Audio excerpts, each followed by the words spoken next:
Welcome everyone to this Privacy Rules, Privacy Espresso episode. Today I'm joined by Beatriz Rodriguez from the law firm RocaJunyent, based in Spain. They are brand new members of the Privacy Rules Alliance, so a warm welcome to her and to the team of RocaJunyent within Privacy Rules. Thank you very much, Alessandro.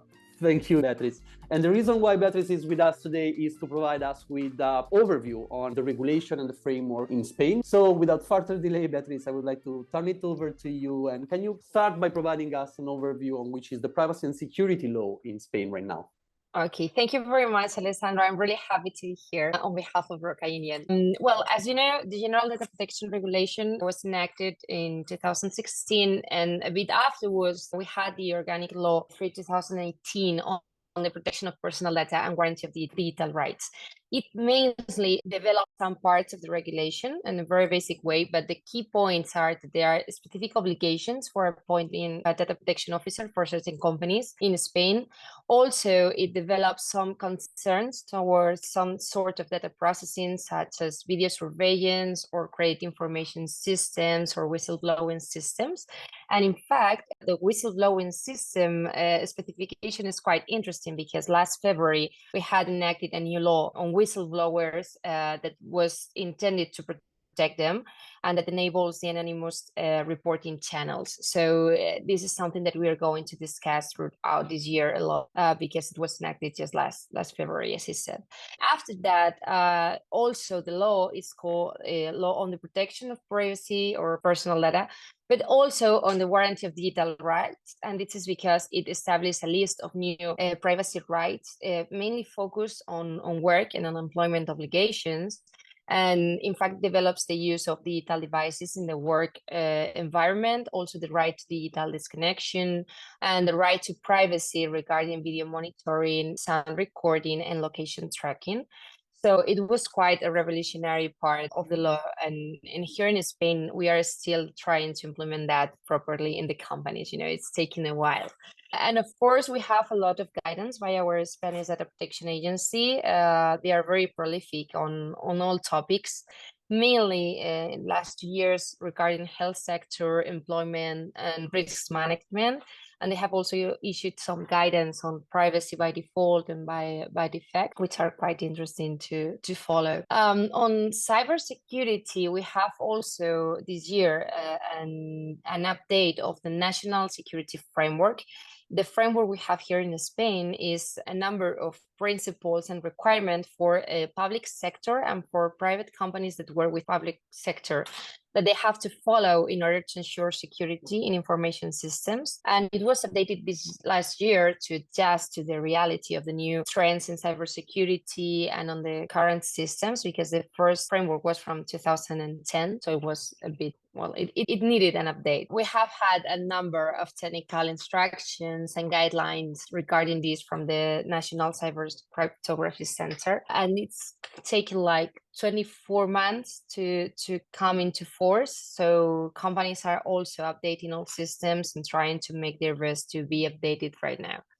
And I think that's like the main overview right now. Of course, we have some other guidance for national security or for, private security or critical infrastructures, but these are like the main ones here. Perfect. Thanks a lot for this quick and brief introduction. I think you made it quite clear that there is quite a complex patchwork of different laws to comply with and to keep an eye on. That's one of the main topics whenever we speak with the members from the European Union, because companies abroad used to just look at GDPR and saying, okay, we are good whenever we are complying just with it. But then country by country, there are many other sub-regulations that needs to be checked and respected. So that's always a good reason to be in touch with local experts that knows how to support you whenever you have business within the specific country within the EU. And that brings me to my next question. So do you have any tips for companies that have data business in Spain considering this framework? Well, if you want to start operating in Spain regarding data, you have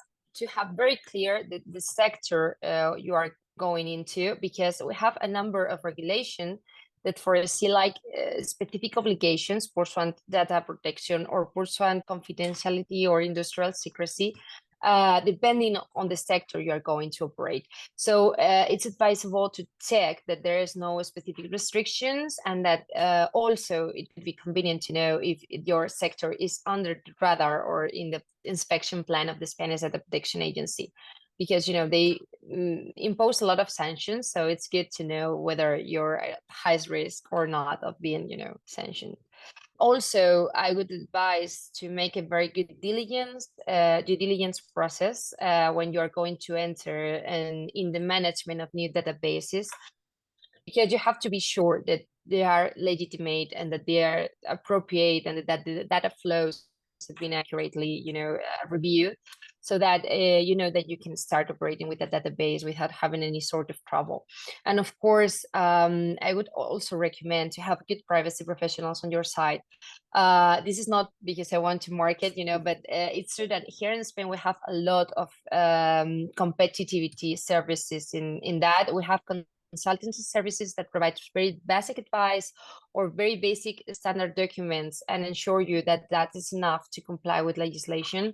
And suddenly, when you have some issue or you want to do something else with the data that is not the common thing, you start having some trouble. So I would recommend to have a very good advice prior to start operating. Wonderful, thanks a lot. And you underline the fact that the authority is pretty active now in sanctioning, but I think it's fair enough, in particular in Spain, where the authority was quite active in providing guidelines. So companies should have what they need with the right support of an expert to be compliant. That's something we have seen also in other EU countries. And let's conclude this quick espresso with some forecast of the future in Spain. You gave us an overview. You gave us some tips on how to approach things right now. What about the future? Where do you think we will see new regulation coming in Spain, or where the DPA will be focusing in your opinion? Okay, I think we're going to be working this year a lot in artificial intelligence. That's going to be the main topic, and also regarding international or cross-border data transfers, and also in transparency obligations for a company. I think that are like the main topics on the table right now. The agency has been doing a very good work in structuring the information in their pages and in their recommendations on the vertical sectors of activity they are trying to analyze. So, for example, you can find sections now on health, on telecommunications, on public sector on the website, and they have collected all guidance regarding that topics on the sections. And they have issued this year 2 new guidance ones regarding pseudonymization for health sector, which is something they are taking a very, very lot into account. In fact, we had a code of conduct for clinical trials and investigation on drugs. And also we have a report of the Data Protection Agency on remote monitoring of clinical trials. And now we have this new guidance on how to do appropriate pseudonymization, or how to appropriate use pseudonymization techniques to ensure the interchange of communication and information on health sector. Also regarding artificial intelligence, they have been issuing a lot of guidance. The last one is like a summary of all the information you can find about artificial intelligence in Spain and how to implement these techniques on the different data processing types. They are very, very focused on privacy by design, and they try the companies to be aware of the risks that can imply for the systems, particularly following the criteria that the European AI draft proposes. And they are working on that. So I expect that we are going to see more of this, also because of ChatGPT, and all the revolution has come because of that. So yeah, it's going to be another main topic. That experience has been quite of a, let's say, ringing bell for every person working in the data privacy and data protection sector, and of course we can see the approach of the authorities is changing by trying to somehow predict and not just react to what can happen, of course, based on previous experiences. But Beatriz, thanks a lot for this quick overview. That was extremely useful and interesting. We are running out of our time, so once more, thank you for being with us today, and also thank our audience for following this Privacy Espresso.